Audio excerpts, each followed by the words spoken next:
Welcome back to our channel Bio Classes by Dr. Neha। Bio classes में आप लोगों का फिर से बहुत बहुत स्वागत है।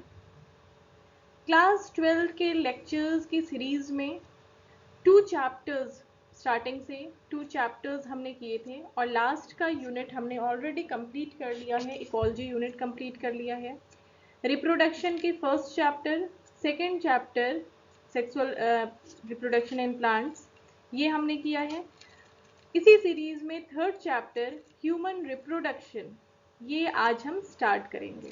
तो चलिए स्टार्ट करने से पहले चैनल को सब्सक्राइब कर लीजिए, लाइक कर लीजिए और शेयर भी कर दीजिए, जिससे ज़्यादा से ज़्यादा लोगों को इसकी मदद मिलती रहे।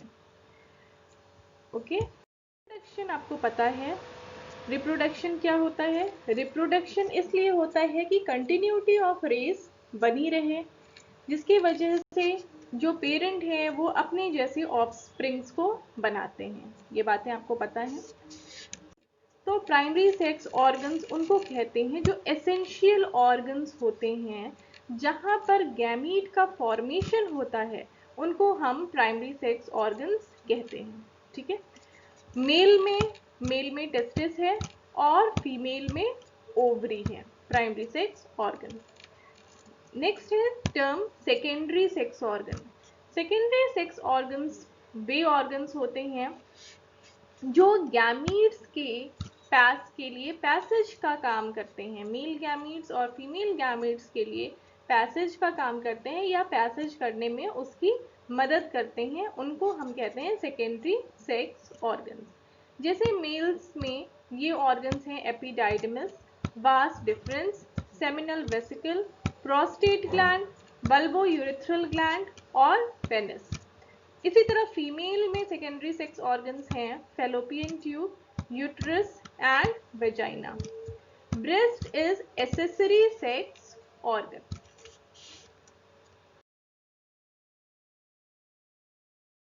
मेल रिप्रोडक्टिव सिस्टम से आज के लेक्चर में हम मेल रिप्रोडक्टिव सिस्टम की बात करेंगे।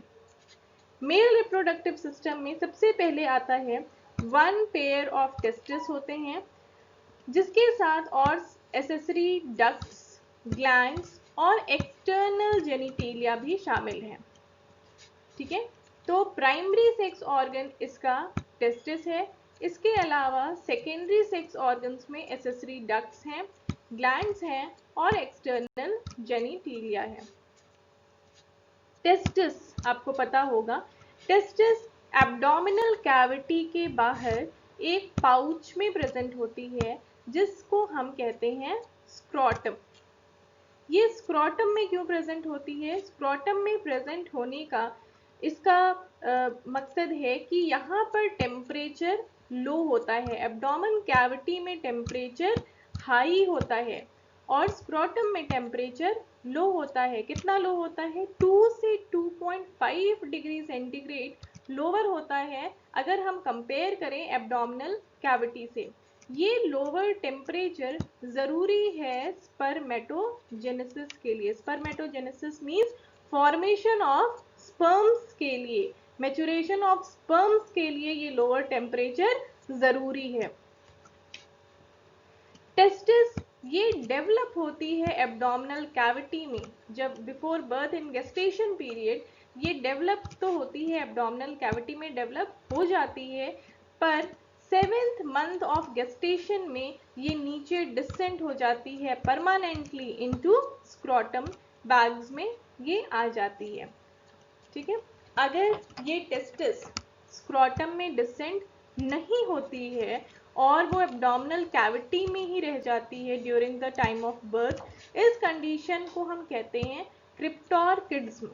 क्रिप्टोर्किड्ज्म इस कंडीशन को कहते हैं, जिसके वजह से स्टेरिलिटी होती है। अगर ये सर्जरी के द्वारा इसको आफ्टर बर्थ रिमूव किया जाता है और टेस्टिस को ब्रॉड नीचे ले आया जाता है स्क्रोटम सैक में, इस टाइप की सर्जरी को कहते हैं ऑर्कियोपेक्सी। ठीक है। क्रिप्टोर्किडिज्म को दूर करने के लिए जो सर्जरी की जाती है उसे कहते हैं ऑर्कियोपेक्सी। तो ये टेस्टिस प्रेजेंट होते हैं स्क्रोटम में लेकिन ये दो एक्सेप्शनल केस हैं, एलिफेंट और व्हेल, जिसमें कि टेस्टिस प्रेजेंट होती है, एब्डोमेन में ही प्रेजेंट होती है, वो स्क्रोटम में डिसेंड नहीं होती है। टेस्टिस की लेंथ ह्यूमन बींग्स में 4 to 5 centimetre and breath 2 to 3 centimetre होती है। अगर एक टेस्टिस को देखें तो एक टेस्टिस में 200 से 250 तक कंपार्टमेंट्स पाए जाते हैं। 200 एग्जैक्ट वैल्यू नहीं है, 200 से 250 तक कंपार्टमेंट्स पाए जाते हैं, जिन्हें कहते हैं टेस्टिकुलर लोब्यूल्स। ठीक है।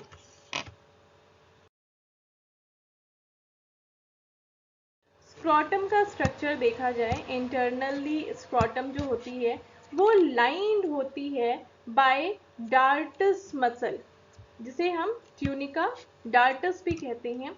ये स्क्रोटम अंदर से लाइनिंग होती है इसमें डार्टस की। डार्टस के अंदर एक दूसरी मसल होती है जिसे कहते हैं क्रीमास्टर मसल। तो ये दो मसल से घिरी होती है, dartos muscle, tunica dartos muscle, और दूसरी क्रीमास्टर मसल। डार्टस मसल ये रेगुलेशन ऑफ टेम्परेचर में मदद करती है। दिस डार्टस मसल ये they become contracted in cold, जाड़े में दे बिकम कॉन्ट्रैक्टेड, और in warm season they become relaxed. Okay, so they maintain the temperature of scrotum. Dartos के नीचे जो दूसरी मसल है cremaster muscle, they help in elevation of testis. This cremaster muscle, they help in the elevation of the testis. Cremaster muscle ये continued होती है spermatic cord से। क्रीमास्टर muscle ये कंटिन्यूड होती है स्पर्मेटिक कॉर्ड से। इस स्पर्मेटिक कॉर्ड में क्या क्या होता है? इस स्पर्मेटिक कॉर्ड में जो स्क्रोटम में जो वेन्स आ रही हैं, जो आर्टरीज आ रही हैं, जो नर्व्स आ रहे हैं, ये सारे कनेक्टिव टिश्यू से बाउंडेड होते हैं और ये स्पर्मेटिक कॉर्ड में प्रेजेंट होते हैं, स्पर्मेटिक कॉर्ड बनाते हैं। ये स्पर्मेटिक कॉर्ड एक चैनल के अंदर, एक कैनाल होती है जिसके अंदर ये स्पर्मेटिक कॉर्ड प्रेजेंट होती है। इस कैनाल को कहते हैं इंग्यूनल कैनाल। ठीक है, स्क्रोटम जो है, ये स्पर्मेटिक कॉर्ड जो है ये प्रेजेंट होती है एक कैनाल में जिसे हम कहते हैं इंग्यूनल कैनाल। इसी इंग्यूनल कैनाल के थ्रू स्क्रोटम ये अटैच्ड होता है विद द एब्डोमेन, क्योंकि एब्डोमेन से ये डिसेंड हुआ है स्क्रोटम में टेस्टिस, तो ये स्क्रोटम जो है ये अटैच्ड होती है through the abdomen by inguinal canal. And testis ये अटैच्ड होती हैं स्क्रोटम से। टेस्टिस जो है ये स्क्रोटम से भी अटैच्ड होती है। ये स्क्रोटम से अटैच्ड होती है through fibres which are known as gubernaculum और मीजोऑर्कियम। मीजोऑर्कियम ज़्यादा इंपॉर्टेंट टर्म है, दूसरा नाम इसका यूबर्नाकुलम भी है। ठीक है, तो ये चीज़ें हो गई। इसमें आपने क्या देखा? दो मसल्स हैं। बाहर वाली मसल उसको क्या कहते हैं? डार्टस मसल, जो मदद करती है टेम्परेचर को रेगुलेट करने में। कोल्ड सीजन में दे बिकम कॉन्ट्रैक्टेड और वार्म सीजन में ये रिलैक्स हो जाती है। अंदर की muscle cremaster muscle, cremaster muscle help in elevation of testis. फिर एक चीज़ है spermatic cord, spermatic cord continued होती है क्रीमास्टर मसल से, और स्पर्मेटिक कॉर्ड में आर्टरी, वेन्स और नर्व्स प्रेजेंट होते हैं। ये स्पर्मेटिक कॉर्ड ये प्रेजेंट होती है एक कैनाल में जिसे कहते हैं इंग्यूनल कैनाल। इंग्यूनल कैनाल अटैच करती है स्क्रोटम को एब्डोमेन से। टेस्टिस अटैच्ड होती है ये स्क्रोटम में through fibres which are known as gubernaculum और मीजोऑर्कियम। ओके, ऑफ टेस्टिस देखें। टेस्टिस जो होती है वो कवर्ड होती है 3 कोट्स से। बाहर की सबसे बाहर होता है ट्यूनिका वेजिनालिस। ये कवरिंग सबसे बाहर की जो कवरिंग होती है टेस्टिस की उसको कहते हैं ट्यूनिका वेजिनालिस। बीच वाली कवरिंग ट्यूनिका एल्ब्यूजिनिया, और third covering that is tunica वेसिकुलेसा।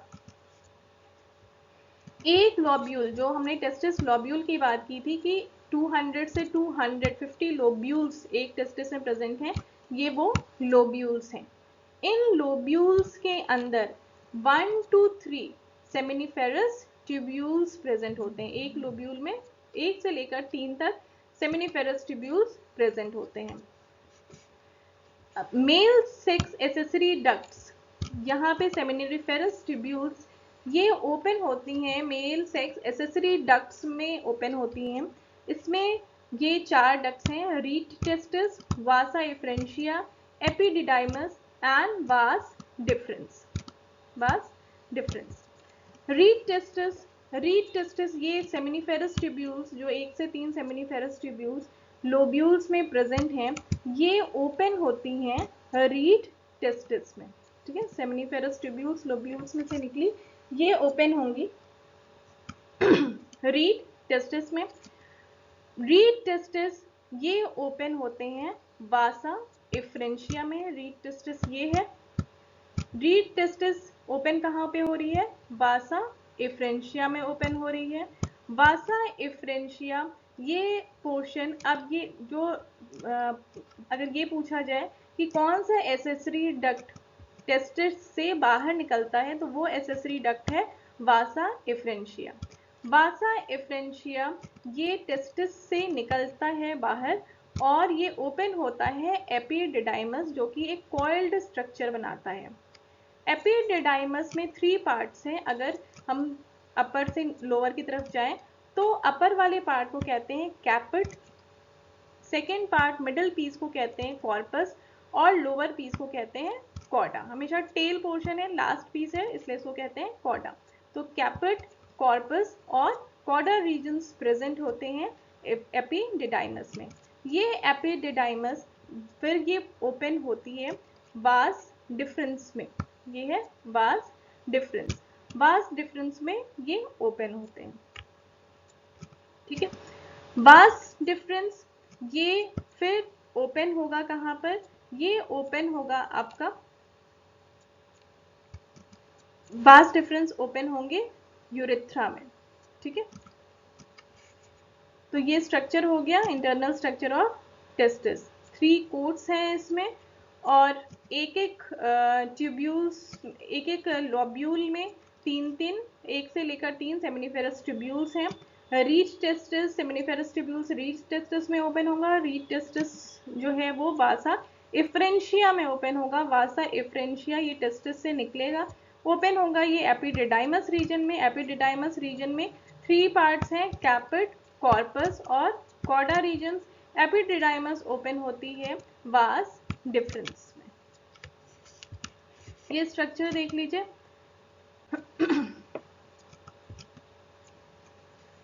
Testis present in scrotum, यहाँ से टेस्टिस से जो डक्ट निकल रही है दैट इज वास डिफरेंस को शो किया गया है। वास डिफरेंस ये यहाँ पर जब आ रही है तो यहाँ पर 1 पेयर ऑफ सेमिनल वेसिकल्स होते हैं। ये सेमिनल वेसिकल है जो एक पेयर होता है। प्रोस्टेट ग्लैंड एक होती है, सिंगल होती है, और बल्बो यूरिथ्रल ग्लैंड ये भी एक पेयर होती है। तो सेमिनल वेसिकल, प्रोस्टेट ग्लैंड और बल्बो यूरिथ्रल ग्लैंड, इनका सिक्रीशन ही सीमेन का फॉर्मेशन करता है। उसके बाद ये पोर्शन जो स्पर्म्स प्लस सीमेन है, सीमेन में स्पर्म्स हैं, ये फ्लूइड ये दे पास थ्रू द यूरिथ्रा, ये पास करते हैं यूरिथ्रा से। ठीक है, और सेमिनल वेसिकल जिस डक्ट से ये ओपन होती है यहाँ पे, उसे कहते हैं इजैकुलेटरी डक्ट। वासा एफ्रेंशिया ये एक लूप बनाती है चारों ओर, यूरिनरी ब्लैडर के चारों ओर एक लूप का फॉर्मेशन करती है। ये हो गया आपका स्ट्रक्चर ऑफ टेस्टिस। और रिप्रोडक्टिव ग्लैंड्स 3 हैं जो सीमेन का फॉर्मेशन करते हैं, सेमिनल वेसिकल, प्रोस्टेट ग्लैंड और bulbo urethral gland. Bulbo urethral gland को ही कॉपर्स ग्लैंड भी कहा जाता है।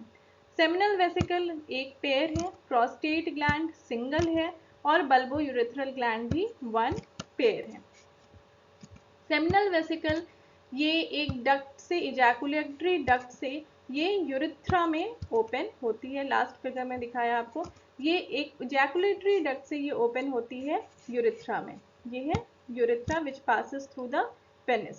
Seminal vesicle that opens through a duct that is known as ejaculatory duct and opens into urethra. Urethra proceeds through the penis through the through external opening. ये seminal vesicle ये seminal fluid secrete करती है which is lubricating, transparent and jelly like substance that make 60 to 70% part of the semen. ये semen का 60 to 70% part ये seminal vesicle से form होता है और 20% सीमेन जो है ये प्रोस्टेट ग्लैंड से फॉर्म होता है। पीएच जो सेमिनल फ्लूइड है उसका पीएच है 7.4। प्रोस्टेट ग्लैंड का जो फ्लूइड है उसका पीएच है 6.4 और बल्बो यूरेथ्रल ग्लैंड के फ्लूइड का पीएच है 7.2। इसमें होता क्या क्या है, फ्रक्टोज जो एनर्जी प्रोवाइड करता है for the movement of the sperms. इसके अलावा साइट्रेट, फाइब्रिनोजन, प्रोस्टोग्लैंडिन्स, आइनोसिटॉल और बहुत सारे प्रोटीन्स भी इसमें प्रेजेंट होते हैं।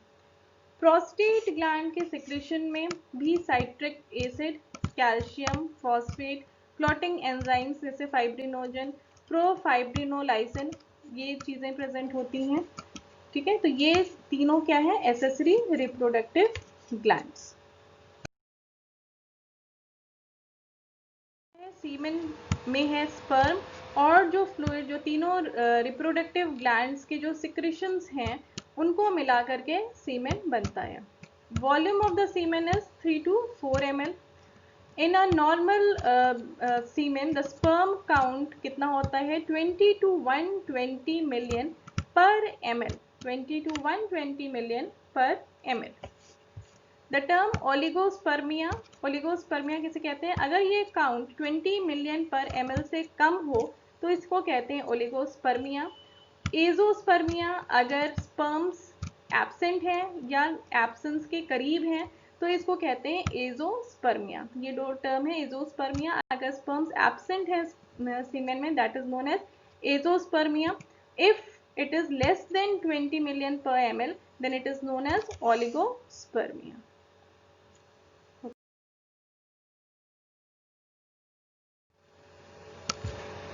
पेनिस, यूरेथ्रा जिस ऑर्गन से कंटिन्यूड होता है to the external environment that is known as penis. Terminal part of the penis bulging that is known as glans penis. Glans penis ये कवर्ड होती है एक मूवेबल स्किन से जिसको कहते हैं प्रिप्यूस और फोर स्किन। अगर प्रिप्यूस को रिमूव किया जाता है सर्जरी से तो this process is known as circumcision। ठीक है, circumcision is the removal of the prepuce through surgery। Seminiferous tubule का स्ट्रक्चर देखें, अगर उसका टीएस देखें तो सेमिनिफेरस ट्यूब्यूल्स, अगर टेस्टिस का अगर आपने जो स्ट्रक्चर पिछला देखा था वो क्या था, एलएस था, लॉन्गिट्यूडनल सेक्शन था। अगर उसका ट्रांसफर्स सेक्शन काटा जाए तो इस टाइप का स्ट्रक्चर दिखाई देगा। इस स्ट्रक्चर में जब ट्रांसफर्स सेक्शन काटेंगे तो बहुत सारी सेमिनिफेरस ट्यूब्यूल्स होंगे, एक एक लोब्यूल में 1 से लेकर 3 या 4 सेमिनिफेरस ट्यूब्यूल्स होंगी। एक सेमिनिफेरस ट्यूब्यूल्स में 2 टाइप्स की सेल होती हैं। कौन कौन सी होती हैं, स्पर्मेटोगोनिया सेल्स या जर्म सेल्स। ठीक है, स्पर्मेटोगोनिया सेल्स या जर्म सेल्स और दूसरी सर्टोली सेल्स। ये सेमिनिफेरस ये एक सेमिनिफेरस ट्यूब्यूल है। इस सेमिनिफेरस में ट्यूब्यूल में 2 टाइप्स की सेल्स हैं, स्पर्मेटोगोनिया सेल्स। स्पर्मेटोगोनिया सेल्स ये जो ग्लोब्यूलर सेल्स हैं ये स्पर्मेटोगोनिया सेल्स हैं और जो ये लंबी वाली सेल्स हैं ये क्या हैं, सर्टोली सेल्स हैं। स्पर्मेटोगोनिया सेल से ही स्पर्म का फॉर्मेशन होता है और सर्टोली सेल्स, ये जो लॉन्ग सेल्स हैं सर्टोली सेल्स, ये स्पर्मेटोजेनेसिस होते समय स्पर्म्स के फॉर्मेशन के टाइम में ये उसे न्यूट्रिशन प्रोवाइड करती हैं। सर्टोली सेल्स जो हैं वो न्यूट्रिशन प्रोवाइड करती हैं। इसके अलावा ये एक प्रोटीन एंड्रोजन बाइंडिंग प्रोटीन का भी सिक्रीशन करती हैं, न्यूट्रिशन प्रोवाइड करती हैं for to the spermatogonia for making the mature sperm. और ये protein ABP protein androgen binding protein का भी सिक्रेशन करती हैं। तो ये सेमिनिफेरस ट्यूब्यूल्स में 2 टाइप्स की सेल्स हो गई, स्पर्मेटोगोनिया और सर्टोली सेल्स। स्पर्मेटोगोनिया से स्पर्म का फॉर्मेशन हो रहा है और सर्टोली सेल्स जो हैं वो न्यूट्रिशन का काम कर रही हैं। अब इस सेमिनिफेरस ट्यूब्यूल्स के जो बाहर का पार्ट है, जो connective tissue in seminiferous tubules को जोड़े हुए हैं, इस कनेक्टिव टिश्यू में एक दूसरे टाइप्स की सेल्स पाई जाती हैं जिन्हें कहते हैं इंटरस्टिशियल सेल्स या लीडिक सेल्स। क्या कहते हैं? इंटरस्टिशियल सेल्स या लीडिक सेल्स। ये कहाँ प्रेजेंट है? ये सेमिनिफेरस ट्यूब्यूल्स के अंदर नहीं प्रेजेंट है, उसके बाहर प्रेजेंट है।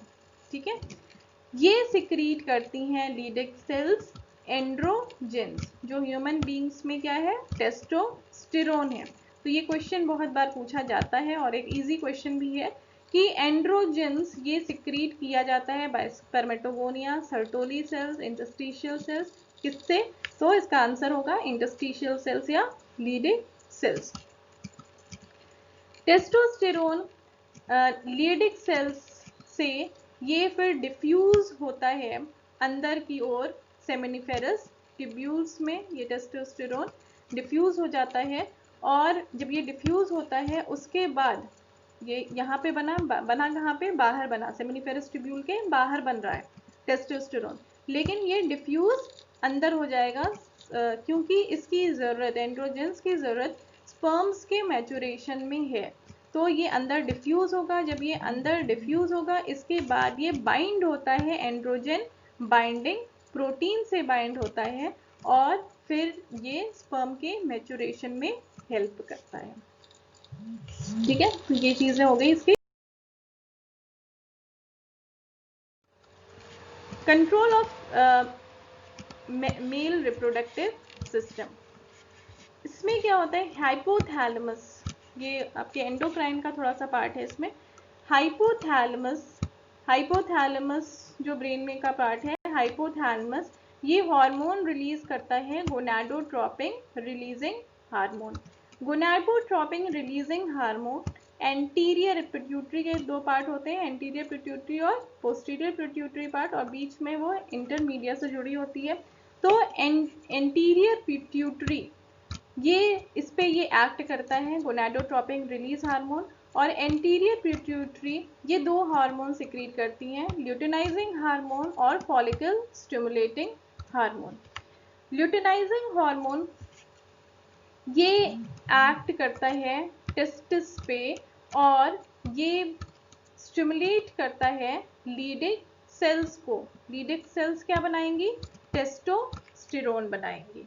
तो एंटीरियर पिट्यूटरी 2 हार्मोन रिलीज कर रहा है, ल्यूटिनाइजिंग हार्मोन और follicle stimulating hormone. Luteinizing hormone ये भी एक्ट करेगा टेस्टिस पे, और FSH फॉलिकल स्टिमुलेटिंग हार्मोन ये भी एक्ट करेगा टेस्टिस पे। ल्यूटिनाइजिंग हार्मोन टेस्टिस को क्या स्टिमुलेट करेगा? ये स्टिमुलेट करेगा टेस्टिस की लीडिक सेल्स को to release testosterone. Testosterone spermatogenesis में मदद करती है, डिफ्यूजन से अंदर जाती है, फिर उसके बाद वो ABP प्रोटीन से बाइंड करती है और स्पर्मेटोजेनेसिस में मदद करती है। सर्टोली सेल्स FSH जो है वो स्टिमुलेट करता है सर्टोली सेल्स को। सर्टोली सेल्स ये एक ABP एंड्रोजन बाइंडिंग प्रोटीन, जिसकी बात अभी हम कर रहे थे, and Sertoli cells androgen binding protein को रिलीज करेंगी और इनहिबिन को रिलीज करेंगी।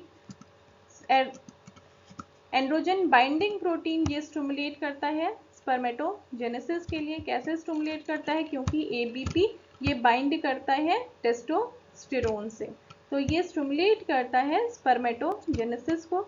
और इनहिबिन ये इनहिबिट करता है, क्योंकि रेगुलेशन होना चाहिए स्पर्म काउंट का, इसलिए इनहिबिन प्रोटीन्स जो होते हैं ये रेगुलेट करते हैं।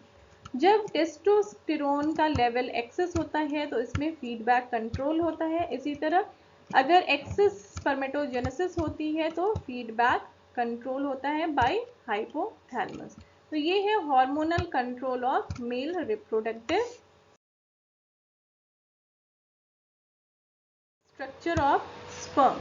स्पर्म के स्ट्रक्चर में 3 मेन पार्ट्स होते हैं, हेड, नेक, मिडल पीस और टेल। सॉरी, 4 मेन पार्ट्स होते हैं, हेड, नेक, मिडल पीस और टेल। एक प्लाज्मा मेम्ब्रेन होती है जो पूरे स्पर्म को कवर की रहती है, क्योंकि स्पर्म कैसा है, स्पर्म जो है वो यूनिसेलुलर है। तो एक प्लाज्मा मेम्ब्रेन होगी जो इसे चारों ओर से कवर किए होगी। इसमें एक haploid nucleus, elongated haploid nucleus present होगा। एंटीरियर पार्ट में एक पाउच लाइक स्ट्रक्चर होता है जिसे कैप कहते हैं, जिसे कैप भी कहते हैं, और इसको क्या कहते हैं, एक्रोसोम। ठीक है, that cap is known as acrosome. इस बैग लाइक कैप स्ट्रक्चर में, एक्रोसोम में एंजाइम्स प्रेजेंट होते हैं which help in fertilisation. Middle piece जो रीजन है, मिडल पीस में बहुत सारे माइटोकॉन्ड्रियाज प्रेजेंट होते हैं। ठीक है, माइटोकॉन्ड्रिया का क्या यूज है, माइटोकॉन्ड्रिया ये एनर्जी प्रोवाइड करता है for the swimming, for the movement of the tail. At the time of coitus, 200 to 300 million sperms they are ejaculated at the time of coitus. So this is the structure of sperm. आप लोग का हो गया कि next video में हम देखेंगे female reproductive system.